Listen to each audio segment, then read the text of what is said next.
జైమూల్ నివాసి ఇవాళ తేదీ 17 మే 2024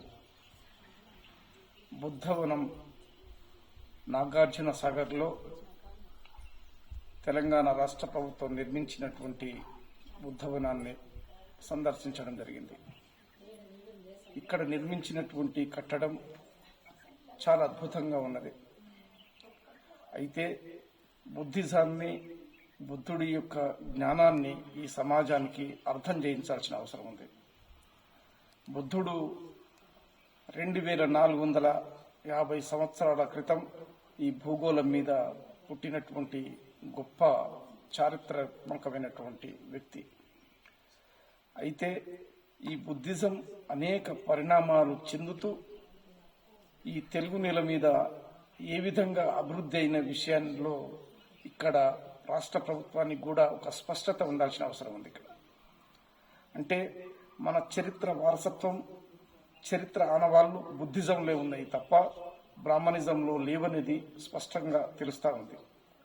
అయితే గడిచిన మొన్న ఓడిపోయినటువంటి ప్రభుత్వం, తెలంగాణ ప్రభుత్వం 1000 కోట్లు పెట్టి కొన్ని రాళ్లకు ప్రజాధనంతో యాదగిరి గుట్టను అభివృద్ధి చేసింది. ఇక్కడ 2000 కోట్ల రూపాయలు పెట్టి అభివృద్ధి చేయాల్సినటువంటి సందర్భం ఉన్న ఈ చరిత్రని సమాజానికి తెలియనీయకుండా ప్రభుత్వం కుట్ర చేసిందనేటువంటి విషయం ఇలా స్పష్టంగా తెలుస్తా ఉంది. ఇంతకు ముందు అంటే బుద్ధవనాన్ని సందర్శించక ముందు నాగార్జున సాగర్ నీటి పరివాహక ప్రాంతం కూడా మేము నీటిలో లాంచ్ ద్వారా మొత్తం సందర్శించడం చూసి రావడం జరిగింది. అంటే పర్యాటక శాఖ ఏదైతే ఉందో ఇది పూర్తిగా అసమర్థక శాఖగా కొనసాగుతా ఉంది. ఇక్కడ అంటే తెలుగు ప్రజలకు, తెలంగాణ ప్రజలకు తమ చారిత్రక అవశేషాలు, చారిత్రాత్మకంగా కోల్పోయినటువంటి అనేక వాస్తవాలని ఈ సమాజానికి తెలియనీయకుండా ప్రభుత్వాలే చేసిన ఈ నిర్ణయం చేసింది మనం ఇప్పిస్తా ఉంది. ఎందుకంటే క్రీస్తు పూర్వం 5వ శతాబ్దంలో పుట్టినటువంటి మహనీయుడు ఈ భూగోళం మీద మానవీయ విలువల్ని మానవ సమాజానికి అందించినటువంటి గొప్ప వ్యక్తి.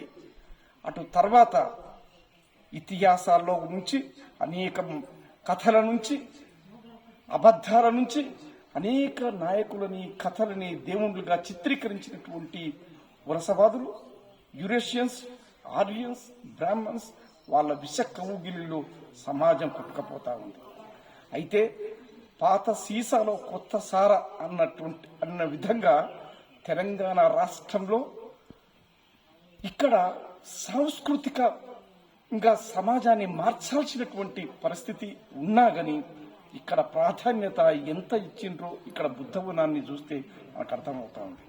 అంటే తమ చరిత్ర తెలిసినటువంటి ప్రజలు, తమ యొక్క గడిచిపోయిన చరిత్ర తెలుసుకున్న ప్రజలు వర్తమాన చరిత్రలో తమ సమాజాన్ని జరుగుతున్న అన్యాయాలు తెలుసుకొని పోరాటాల ద్వారా తమ జీవితాలను మార్చుకుంటారు.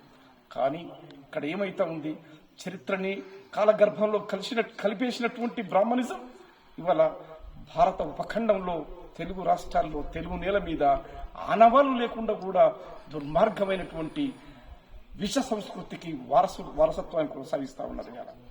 అంటే ఒకనాటి బుద్ధిజం మహనీయుడి చెప్పినటువంటి సందేశాన్ని మహాయానం పేరు మీద ఇక్కడ నాగార్జునుడు అనేటువంటి ఒక బ్రాహ్మణికల్ సిస్టంలో పెరిగినటువంటి వ్యక్తి యొక్క ఆలోచన విధానాన్ని ఇలా తెలుగు నేల మీద ప్రచారం జరుగుతుందంటే ఇది ఎటువైపు వెళ్తుందో ఓ ఒరిజినల్ మూల నివాసి మిత్రులారా, డిఎన్ఏ కలిగినటువంటి మూల నివాసి మిత్రులారా ఒక్కసారి ఆలోచించండి. మనం మహనీయుడు డాక్టర్ బిఆర్ అంబేద్కర్ తన బుద్ధిజాన్ని తీసుకున్న ముందు 22 సంబంధించినటువంటి ఒక సూత్రీకరణ ఈ సమాజానికి అందించాడు. అది ఈ ఒరిజినల్ గా మూల నివాసులు అనుకునే వాళ్ళు ఎవరైతే ఉన్నారో, అంబేద్కర్ వారసులు ఎవరైతే ఉన్నారో దాన్ని అమలుపరచాలి, గమనించాలి, ఆచరించాలి. కానీ ఇవాళ బుద్ధవనంలో ఒక్క విషయం మాత్రం మనం స్పష్టంగా అర్థం చేసుకోవాలి. నాగార్జునుడు అంటే ఆచార్య నాగార్జునుడు సృష్టించినటువంటి ఈ కేంద్రమా, లేకపోతే బుద్ధుడి వారసులు బుద్ధిజాన్ని అంటే ఈ బ్రాహ్మణిజానికి వ్యతిరేకంగా మానవీయ విలువలతో కలిగినటువంటి దీన్ని డెవలప్ చేశారా? ఇంకా కొంచెం ఉంది అంతే, మళ్ళీ అప్పలాగా స్టాప్ అయిపోతుంది, క్లోజ్ చేసుకుంటుందా మళ్ళీ రేపు మళ్ళీ పెట్టమంటే పెట్టు. ఇంతకుముందు అట్లనే పడి క్లోజ్ పైసా